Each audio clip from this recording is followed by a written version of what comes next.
Born to Fly by Beverley McWilliams and Timothy Ide. The story of Captain Harry Butler.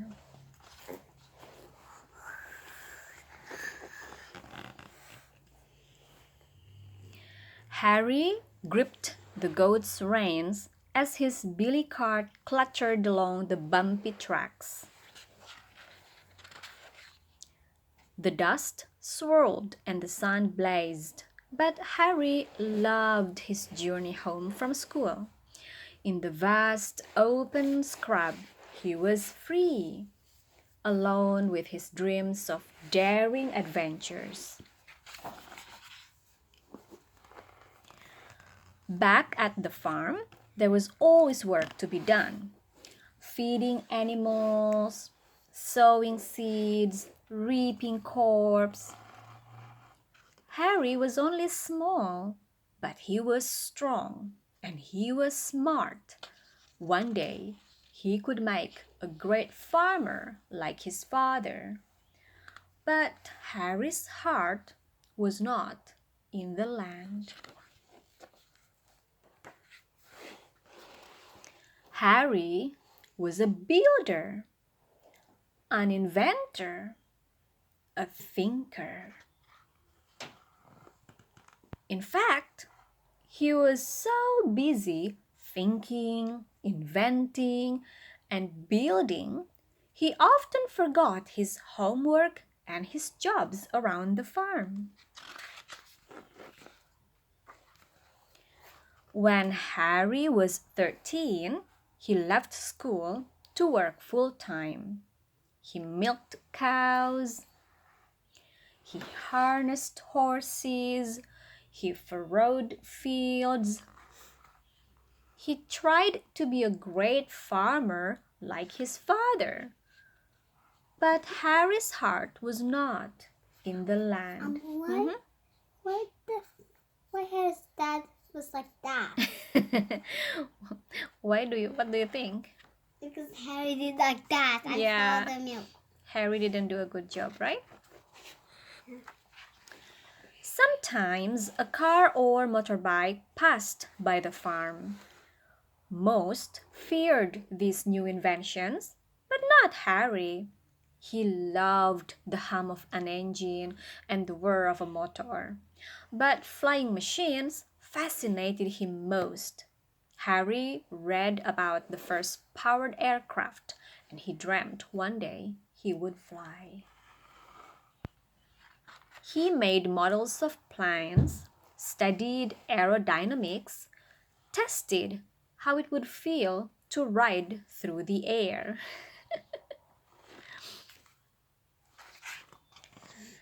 Years passed as Harry worked the farm, but he never gave up his dream. Sometimes he'd sneak away and read aircraft magazines, or hide in the shed and fix the machines. Harry even built a motorbike, and every Saturday he'd drive 100 miles to assemble a plane with his friend. Then, at last, came his chance to fly. The motor buzz, the propeller whiz, the plane juddered along the bumpy track, and just for a moment hopped off the ground. Harry felt the rush of wind in his face and the pulse of the engine, and he knew his heart was in the sky. Amazing.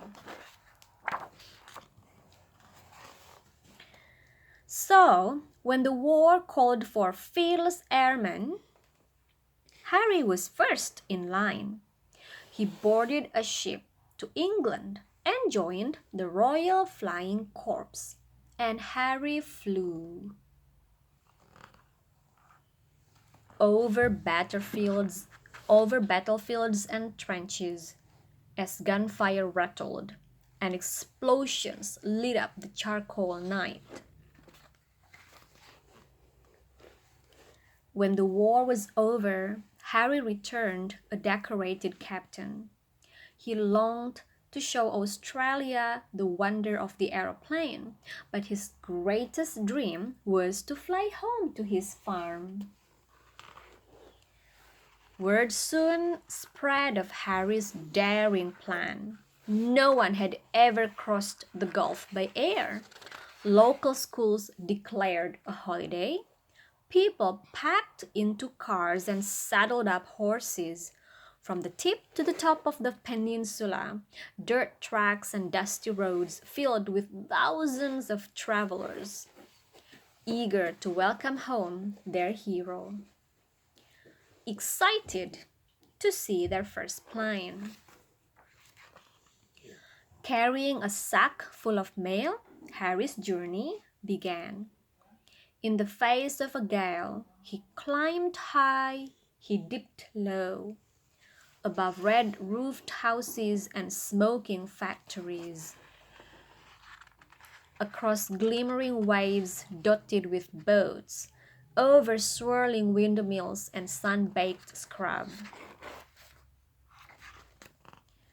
Down below, the anxious crowd gathered. With eyes on the sky, they watched and they waited. The distant murmur of an engine rippled across the paddock. A speck of red appeared through whips of cloud.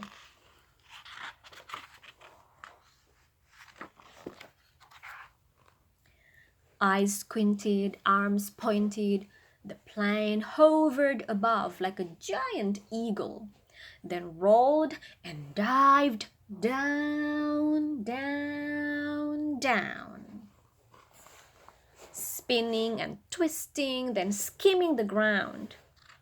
The astounded crowd roared and clapped and tossed their hats. Harry's dream had come true. What's dream? What was his dream? Airplane?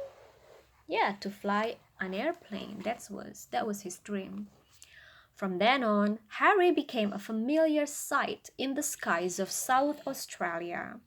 He transported mail, he promoted peace, he carried passengers eager for their first taste of flight. Whatever the weather, the people wanted to get into his airplane. Whatever the weather, however unusual the task, Harry and his plane were happy to oblige.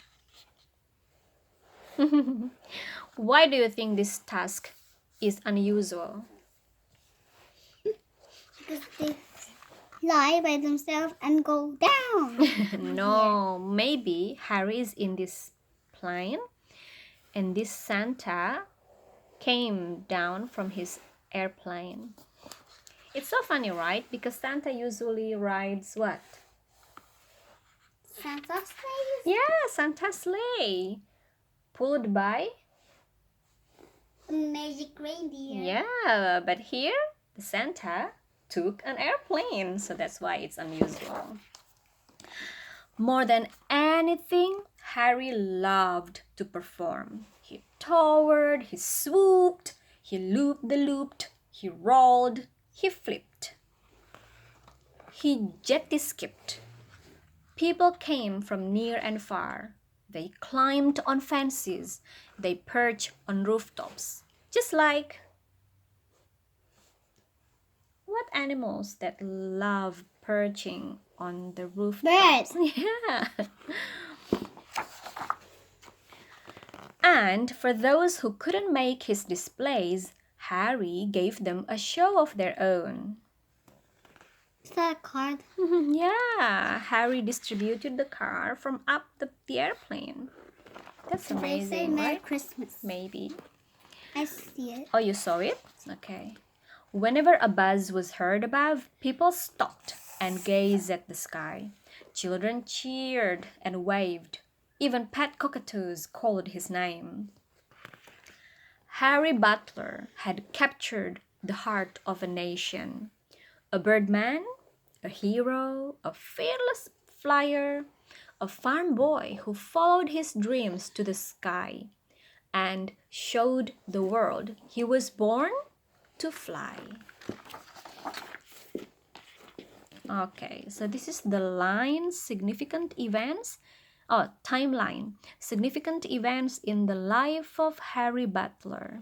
So he was born on the 9th of November 1889. That was more than 100 years ago. And do you want to see the picture? Picture of what? Harry? Harry? Is Here, he here? here. Oh yeah, here. This is Harry, right? Yeah, but it's very long ago than that and died. And this is Harry when he was a small boy. And this is Harry and his army. And this Oh, Harry that's Royal Flying Corps. and Harry with their friends and the other ones. Oh yeah, this is Harry with his friends. And the other ones, Harry was big. Mm-hmm. And after that, and this airplane broke. Oh no! Oh yeah, it's already broken. Harry's Arvo biplane used for passenger flights. Okay. Yeah, let's go to sleep then. Bye bye.